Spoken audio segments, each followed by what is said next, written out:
What You'll Wish You Had Known, an essay by Paul Graham, January 2005. I wrote this talk for a high school.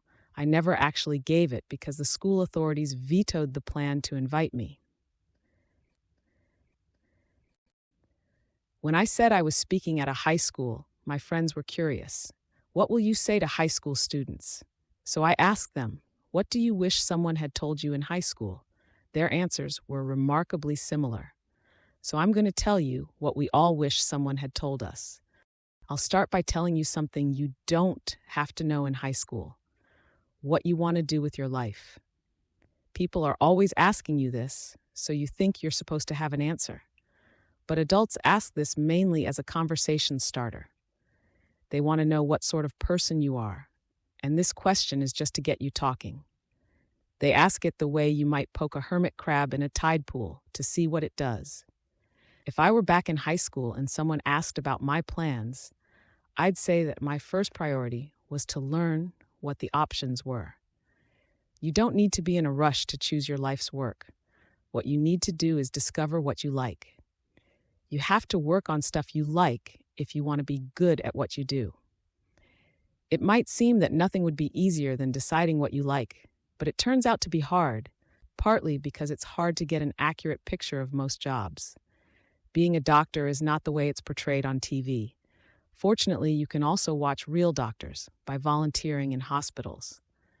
But there are other jobs you can't learn about because no one is doing them yet. Most of the work I've done in the last 10 years didn't exist when I was in high school. The world changes fast, and the rate at which it changes is itself speeding up. In such a world, it's not a good idea to have fixed plans. And yet, every May, speakers all over the country fire up the standard graduation speech, the theme of which is, "Don't give up on your dreams." I know what they mean, but this is a bad way to put it because it implies you're supposed to be bound by some plan you made early on. The computer world has a name for this, premature optimization, and it is synonymous with disaster. These speakers would do better to say simply, "Don't give up." What they really mean is, don't get demoralized. Don't think that you can't do what other people can. And I agree, you shouldn't underestimate your potential. People who've done great things tend to seem as if they were a race apart. And most biographies only exaggerate this illusion, partly due to the worshipful attitude biographers inevitably sink into, and partly because, knowing how the story ends, they can't help streamlining the plot till it seems like the subject's life was a matter of destiny, the mere unfolding of some innate genius. In fact, I suspect if you had the 16-year-old Shakespeare or Einstein in school with you, they'd seem impressive, but not totally unlike your other friends. Which is an uncomfortable thought. If they were just like us, then they had to work very hard to do what they did. And that's one reason we like to believe in genius. It gives us an excuse for being lazy. If these guys were able to do what they did only because of some magic Shakespeare-ness or Einstein-ness, then it's not our fault if we can't do something as good. I'm not saying there's no such thing as genius, but if you're trying to choose between two theories and one gives you an excuse for being lazy, the other one is probably right. So far, we've cut the standard graduation speech down from "don't give up on your dreams" to "what someone else can do, you can do." But it needs to be cut still further. There is some variation in natural ability. Most people overestimate its role, but it does exist. If I were talking to a guy 4 feet tall whose ambition was to play in the NBA, I'd feel pretty stupid saying, "You can do anything if you really try." We need to cut the standard graduation speech down to "what someone else with your abilities can do, you can do." And don't underestimate your abilities. But as so often happens, the closer you get to the truth, the messier your sentence gets. We've taken a nice, neat, but wrong slogan and churned it up like a mud puddle.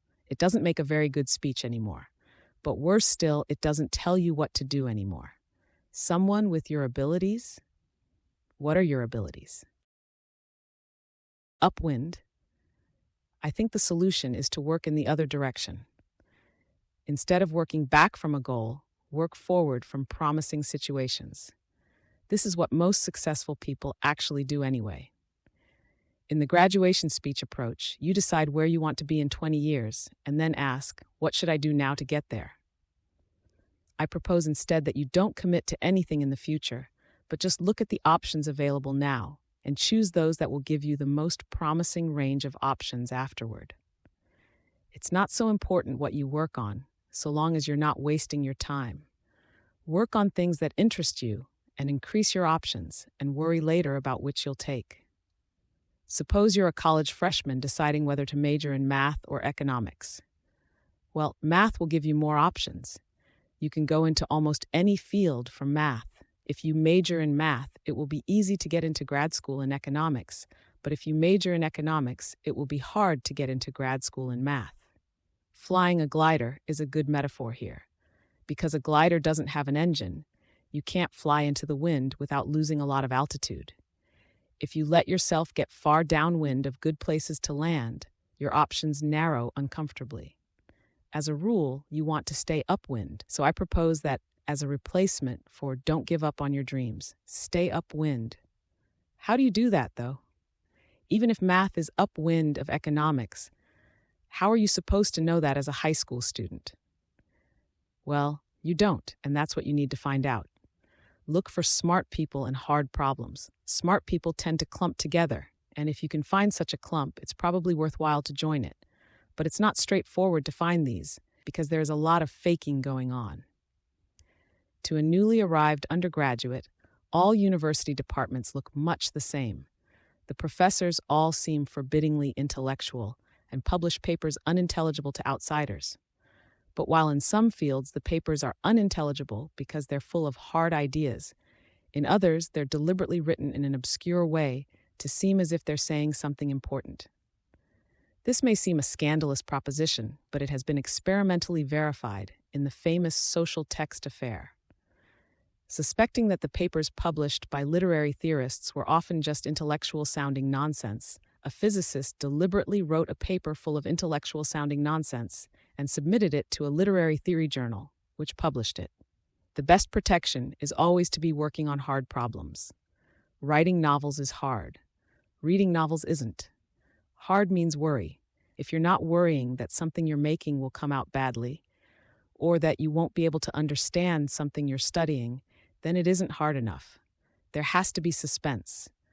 Well, this seems a grim view of the world, you may think. What I'm telling you is that you should worry. Yes, but it's not as bad as it sounds. It's exhilarating to overcome worries. You don't see faces much happier than people winning gold medals. And you know why they're so happy? Relief. I'm not saying this is the only way to be happy, just that some kinds of worry are not as bad as they sound. Ambition. In practice, stay upwind reduces to work on hard problems. And you can start today. I wish I'd grasped that in high school. Most people like to be good at what they do. In the so-called real world, this need is a powerful force. But high school students rarely benefit from it because they're given a fake thing to do.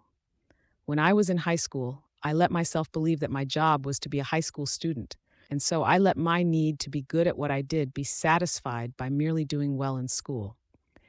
If you'd asked me in high school what the difference was between high school kids and adults, I'd have said it was that adults had to earn a living. Wrong. It's that adults take responsibility for themselves. Making a living is only a small part of it. Far more important is to take intellectual responsibility for oneself. If I had to go through high school again, I'd treat it like a day job. I don't mean that I'd slack in school. Working at something as a day job doesn't mean doing it badly. It means not being defined by it. I mean, I wouldn't think of myself as a high school student, just as a musician with a day job, as a waiter, doesn't think of himself as a waiter. And when I wasn't working at my day job, I'd start trying to do real work. When I ask people what they regret most about high school, they nearly all say the same thing, that they wasted so much time. If you're wondering what you're doing now that you'll regret most later, that's probably it. Some people say this is inevitable, that high school students aren't capable of getting anything done yet. But I don't think this is true. And the proof is that you're bored. You probably weren't bored when you were 8. When you're 8, it's called playing instead of hanging out, but it's the same thing. And when I was 8, I was rarely bored. Give me a backyard and a few other kids, and I could play all day. The reason this got stale in middle school and high school, I now realize, is that I was ready for something else. Childhood was getting old. I'm not saying you shouldn't hang out with your friends, that you should all become humorless little robots who do nothing but work. Hanging out with friends is like chocolate cake. You enjoy it more if you eat it occasionally than if you eat nothing but chocolate cake for every meal. No matter how much you like chocolate cake, you'll be pretty queasy after the third meal of it. And that's what the malaise one feels in high school is, mental queasiness. You may be thinking, we have to do more than get good grades. We have to have extracurricular activities. But you know perfectly well how bogus most of these are. Collecting donations for a charity is an admirable thing to do, but it's not hard. It's not getting something done.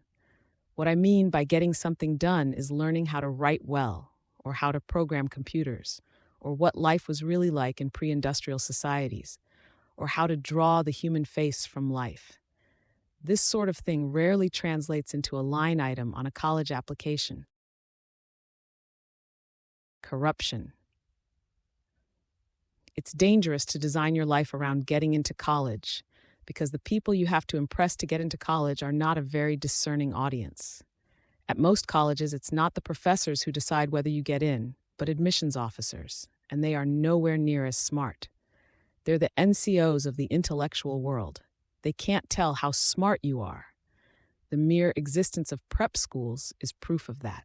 Few parents would pay so much for their kids to go to a school that didn't improve their admissions prospects. Prep schools openly say this is one of their aims. But what that means, if you stop to think about it, is that they can hack the admissions process.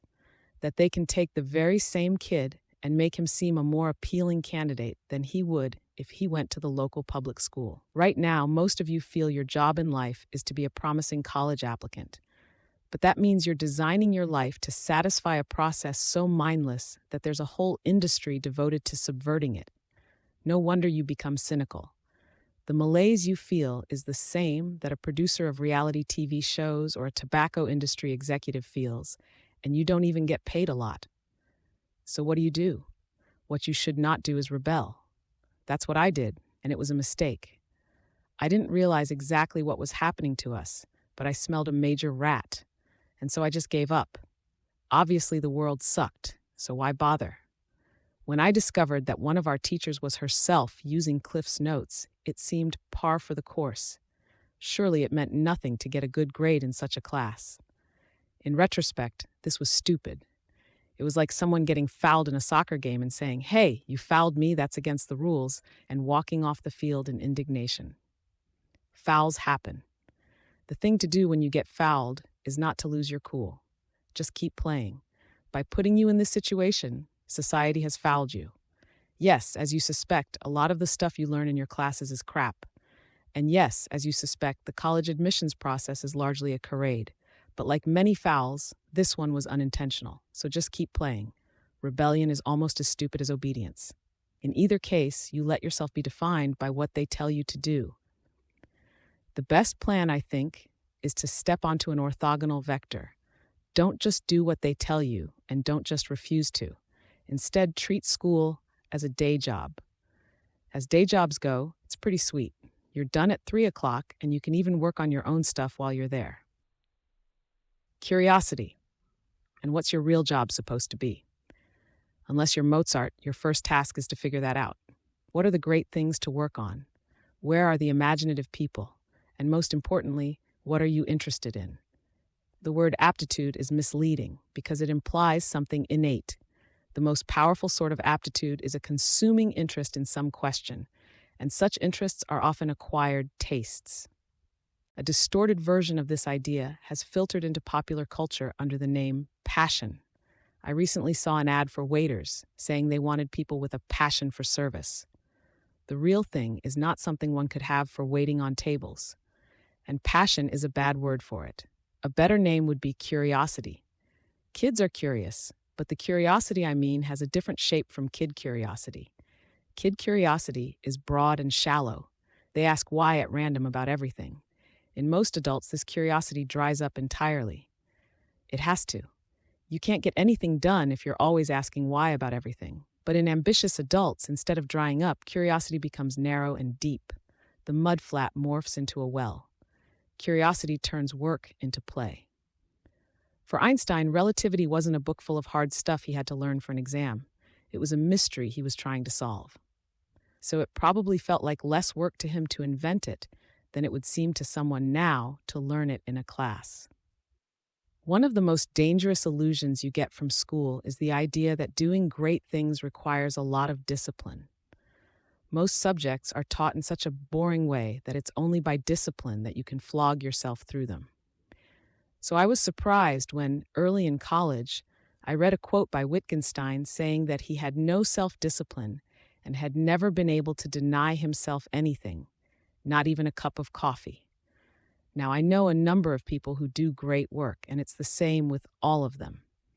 They have little discipline. They're all terrible procrastinators and find it almost impossible to make themselves do anything they're not interested in.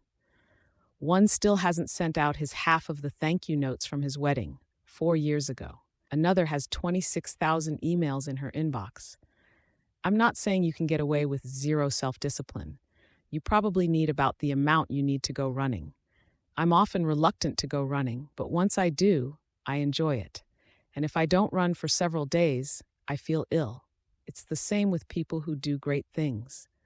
They know they'll feel bad if they don't work, and they have enough discipline to get themselves to their desks to start working.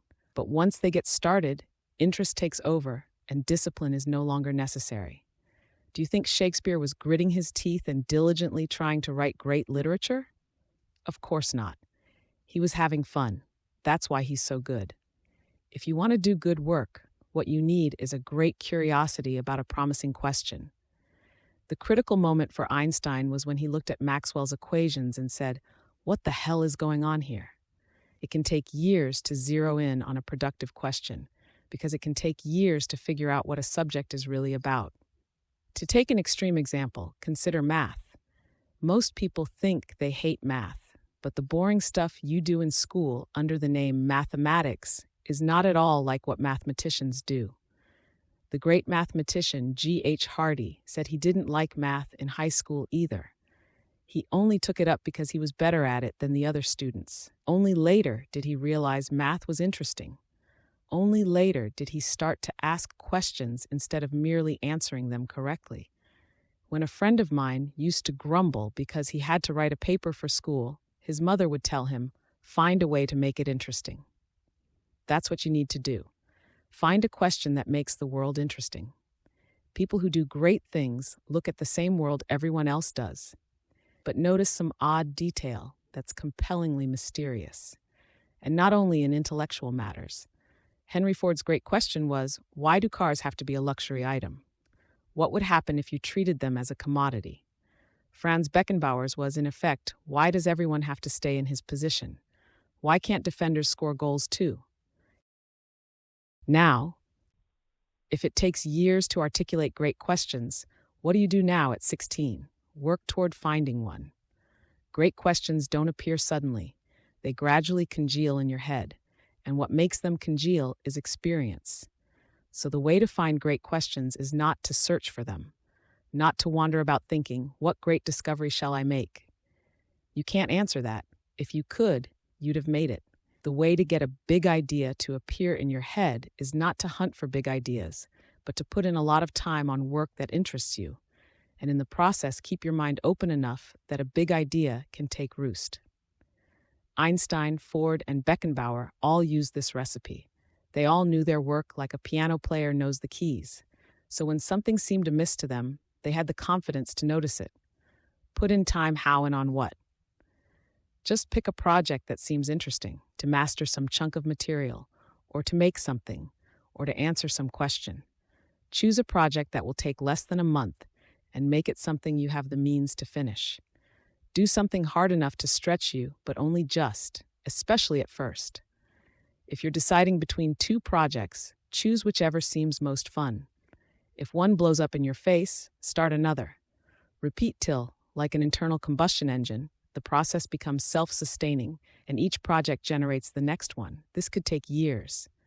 It may be just as well not to do a project for school, if that will restrict you or make it seem like work. Involve your friends if you want, but not too many, and only if they're not flakes.